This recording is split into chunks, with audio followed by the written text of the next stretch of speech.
Hello student, welcome back my channel. Student बे first semester home science का practical file हम लिख रहे हैं, जिसमें आज हम प्रैक्टिकल नंबर 2 लिखेंगे। पिछली वीडियो में हमने प्रैक्टिकल नंबर 1 कंप्लीट कर लिया है। आज हम प्रैक्टिकल नंबर 2 लिखेंगे। अगर आप चैनल पे नए हैं तो चैनल को सब्सक्राइब कीजिए, शेयर कीजिए, लाइक कीजिए। स्टार्ट करते हैं आज का हम अपना प्रैक्टिकल। हमारा उद्देश्य है प्रैक्टिकल नंबर 2 में भोजन पकाने के से पूर्व की तैयारी करना। जब आप खाना बनाते हैं तो डायरेक्टली खाना नहीं बनाते हैं, उसके पहले बहुत सारी आपको तैयारी करनी पड़ती है ना। तो कौन कौन सी तैयारी आप करेंगे, यही सारी चीज़ें आपको इस प्रैक्टिकल में लिखना है। तो सबसे पहले इंट्रोडक्शन हम लिखेंगे कि विभिन्न प्रकार के भोजन पकाने से पूर्व की जाने वाली तैयारियों को पूर्व तैयारी कहते हैं। अंतिम तैयार अवस्था में आने से पहले कच्चे खाद्य पदार्थों को विभिन्न प्रक्रियाओं जैसे छिलना, काटना, धोना इत्यादि क्रियाओं से गुजरना पड़ता है। जितने भी हमारे रॉ मटेरियल होते हैं, कच्चे खाद्य पदार्थ होते हैं, उनको हम काटते हैं, कुछ को काटते हैं, छीलते हैं, तो कुछ को बीनते हैं, तो धुलते हैं। ये सारी क्रियाएं हम करते हैं, ठीक है। भोजन पकाते समय एवं पकाने से पूर्व तैयारी करते समय गृहिणी को यह ध्यान रखना चाहिए कि खाद्य पदार्थों में उपस्थित पौष्टिक तत्व नष्ट न होने पाए।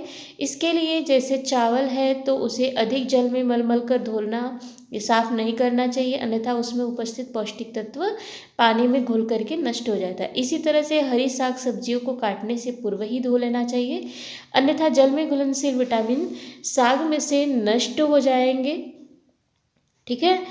भोज्य पदार्थों को पकाने से पूर्व की जाने वाली तैयारियां कौन कौन सी हैं? तो सबसे पहले है धोना, भिगोना, छीलना, छानना, ब्लांचिंग करना, अंकुरित करना, मसलना, काटना, कद्दूकस करना और पीसना। ये सारी क्रियाएं हैं जो हम खाना बनाने से पूर्व करते हैं, ठीक है। इस प्रकार उपरोक्त विधि का प्रयोग खाना पकाने से पूर्व की जाती है। इनको इस प्रकार से भी समझा जा सकता है, आगे हम आपको बताएंगे। जैसे धोना, संक्रमण एवं बीमारियों से बचाव के लिए कच्चे भोज्य पदार्थों जैसे फल, सब्जी, दाल, चावल आदि को प्रयोग में लाने से पूर्व हम आवश्यक होता है उसको धुले। धोने की क्रिया के उपरांत कच्चे खाद्य पदार्थ की धूल, मिट्टी, गंदगी, कीड़े मकोड़े, हानिकारक पदार्थ नष्ट हो जाते हैं। धोने की प्रक्रिया में हम क्या करते हैं कि उसमें पानी डाल करके अच्छे से साफ कर देते हैं, ठीक है। छीलना क्या होता है? अधिकांश फल एवं सब्जियों को काटने से पूर्व छील कर उपयोग किया जाता है। छीलने की क्रिया द्वारा सब्जियों को कम समय में पकाया जा सकता है। पोषक तत्वों के संरक्षण हेतु फल एवं सब्जियों को महीन छीलना चाहिए तथा यथासंभव छिलके सहित प्रयोग में लाना चाहिए। जैसे गाजर की ऊपरी सतह को बिना छीले हल्का सा खुरचकर साफ कर प्रयोग में लाना चाहिए। फिर ब्लांचिंग क्या होता है कि सब्जियों को बॉयल पानी उबाल करके उसमें साफ करना एक ब्लांचिंग कहलाता है। यह क्रिया मुख्यतः फल एवं सब्जियों को परिरक्षित करने से पूर्व किया जाता है। भोज्य पदार्थों को संक्षिप्त अवधि तक उबलते हुए पानी में डुबोया जाता है। इसके बाद उसे ठंडे पानी से धोया जाता है। ब्लांचिंग की प्रक्रिया से निम्नलिखित लाभ होता है। क्या क्या लाभ होता है ब्लांचिंग प्रक्रिया से? तो ब्लांचिंग की वजह से फल एवं सब्जियों में उपस्थित हानिकारक कीटाणु नष्ट हो जाते हैं। खाद्य पदार्थों की दुर्गंध एवं गंदगी भी ब्लांचिंग की क्रिया से समाप्त हो जाती है। आपको याद होगा जब कोविड काल था, कोरोना का समय था, तो बाहर से हम कोई भी फल या सब्जी कुछ लाते थे तो उसको गर्म पानी से धुलते थे, याद है? बिना धुले हम घर में यूज नहीं करते थे, है ना। तो वही जो गर्म पानी से उसको धुला जा रहा है ना, पानी बॉयल करके उसमें 2 मिनट के लिए सब्जी को डाल देना, फिर ठंडे पानी से धुल करके निकाल देना, यही क्या कहलाता है? ब्लांचिंग प्रक्रिया कहलाता है। इससे उसके जो कीटाणु होते हैं वो नष्ट हो जाते हैं, ठीक है। मसलना क्या होता है? नरम खाद्य पदार्थों से व्यंजन बनाने से पूर्व उन्हें मसला जाता है। यह क्रिया खाना पकाने वाले व्यक्ति द्वारा हाथ या मशीन से किया जाता है। जैसे जब आपको खीर बनाना होता है तो क्या करते हैं, चावल को पहले चुन कर धुल करके रख देते हैं या पानी में भिगो करके रख देते हैं। फिर उसके बाद क्या करते हैं, हाथों से आप मसलते हैं ना, मसलते हैं तो छोटे छोटे टुकड़ों में टूट जाता है, तो अच्छा आपका खीर बनता है। इसी तरह से जब आपको आलू की पूड़ी बनानी होती है तो खड़े आलू नहीं भर देते, आप आलू को क्या करते हैं, मसलते हैं। ठीक है, जैसे आलू के टिक्के बनाने से पूर्व आलू को उबाल कर मसला जाता है। खाद्य पदार्थों को मसलने की वजह से नरम, मुलायम तथा एक समान व्यंजन बनते हैं। कद्दूकस करना, इस क्रिया के अंतर्गत भोज्य पदार्थों की छोटी से छोटी कतरने वाली कतरने निकाली जाती है। यह विधि मुख्यतः फल एवं सब्जियों आदि हेतु प्रयोग में लाई जाती है। जैसे खीरा का रायता बनाने के लिए खीरे को तथा गाजर का हलवा बनाने के लिए गाजर को पहले कद्दूकस किया जाता है। इससे क्या होता है कि खीरे के और गाजर के छोटे छोटे टुकड़े हो जाते हैं। ठीक है, पीसना अगला है क्या, पीसना। पीसना क्या होता है, पीसने की क्रिया के अंतर्गत खाद्य पदार्थों को सील बट्टा, मिक्सी इत्यादि के सहायता से बारीक कड़ों में तोड़ा जाता है। यह क्रिया मुख्यतः मसाले एवं चटनी बनाने में प्रयोग की जाती है। ठीक है, आटा पिसाया जाता है ना गेहूं को, तो यह भी तो एक प्रकार का क्रिया है। ठीक है, अब पीसना आपको समझ में आ गया होगा।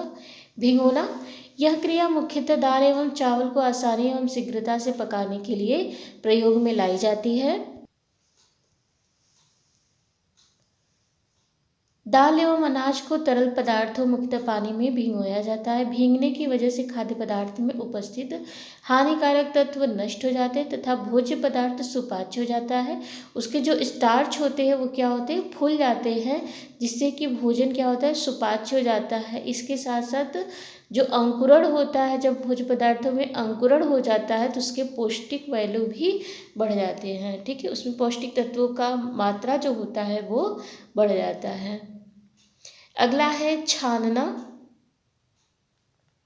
कच्चे खाद्य पदार्थों को छानने की क्रिया खाना बनाने से पूर्व का एक अहम चरण है। इस क्रिया हेतु छलनी का प्रयोग किया जाता है। छलनी या चलनी के द्वारा अनाज, दाल तथा तिलहन में मौजूद धूल, कंकड़, गंदगी आदि को अलग किया जा सकता है। जैसे आटे से चोकर अलग करना छलनी से छानने की वजह से ही हो पाता है। आटा जब आप रोटी बनाते हैं तो सबसे पहले उसको चालते हैं ना, उसके चोकर को अलग करते हैं। इसी तरह से चाय को आप छानते हैं। ठीक है, तो इस तरह से हम छन्नी का प्रयोग करते हैं। काटने की वजह से सब्जियां जल्दी पक जाती हैं। भोज्य पदार्थों को बारीक या छोटा काटने की वजह से उनका क्षेत्रफल बढ़ जाता है तथा उसे आसानी से अधिक पोषक तत्वों की हानि नहीं होती है। इसलिए फल एवं सब्जियों एवं अन्य भोज्य पदार्थों को मोटा काटना चाहिए। ठीक है, जैसे आप सब्जी काट रहे हो ना, तो बहुत छोटा छोटा टुकड़ा करेंगे तो उसमें पौष्टिक तत्व नष्ट हो जाएंगे, है ना। इसीलिए बहुत बारीक नहीं काटना चाहिए और ना ही बहुत मोटा काटना चाहिए। बहुत मोटा काटेंगे तो बहुत अच्छे से पक नहीं पाएगा। ठीक, कच्चे भोज्य पदार्थों का मापन एवं माप तौल। देखिए, कच्चे भोज्य पदार्थ से जब आप भोजन बनाते हैं ना तो उसका एक निश्चित मात्रा लिया जाता है। जैसे अगर आप दाल बना रहे हैं उसमें ढेर सारा नमक डाल दीजिए तो क्या आप खा पाएंगे, नहीं। उसका भी क्या है, एक निश्चित मात्रा में डालना है। चावल बना रहे हैं तो आपको पानी अगर ज़्यादा डाल देंगे तो चावल अच्छा नहीं बनेगा। इसी तरह से दाल में भी होता है, तो एक निश्चित माप तौल की आवश्यकता होती है। ठीक है, कच्चे भोज्य पदार्थों को बनाने से पहले निम्नलिखित बातों का ध्यान रखना चाहिए। क्या क्या, कच्चे भोज्य पदार्थों को पहले माप लेना चाहिए। कच्चे भोज्य पदार्थों को माप तौल कर लेने से भोज्य पदार्थों को पकाने में आसानी होती है, पोषक तत्वों की आवश्यकता पूरी हो जाती है। किसी भी भोज्य पदार्थों को पकाने से पहले उसका मापन कर लेने से उसमें उपस्थित पौष्टिक तत्वों की मात्रा का अनुमान लगाया जा सकता है। जैसे 1 ग्राम चावल खाने से 4 कैलोरी ऊर्जा की प्राप्ति होती है। 1 ग्राम चावल खाने से 4 कैलोरी ऊर्जा की प्राप्ति होती है। हर भोज्य पदार्थ का पोषक वैल्यू आसानी से ज्ञात हो सकता है। इसके बाद आप थोड़ा सा निष्कर्ष लिखेंगे। इस प्रकार भोजन पकाने से पूर्व विभिन्न प्रकार की प्रक्रियाएं की जाती है, जिसे हम भोजन पकाने के पूर्व की तैयारी कहते हैं। इस प्रक्रिया द्वारा भोज्य पदार्थों में पौष्टिक तत्वों की मात्रा को बढ़ाया जा सकता है तथा विद्यमान पौष्टिक तत्वों को नष्ट होने से भी बचाया जा सकता है, जिससे कि हमारा भोजन सुपाच्य और लाभदायक हेल्दी खाना बन सकता है। ठीक है स्टूडेंट, इस तरह से आज हमारा प्रैक्टिकल नंबर 2 कंप्लीट हुआ। नेक्स्ट वीडियो में हम प्रैक्टिकल नंबर 3 लिखेंगे। अगर आप चैनल पे नए हैं तो चैनल को सब्सक्राइब कीजिए, लाइक कीजिए, अपने दोस्तों में शेयर करना नहीं भूलिएगा। Thank you for watching my video.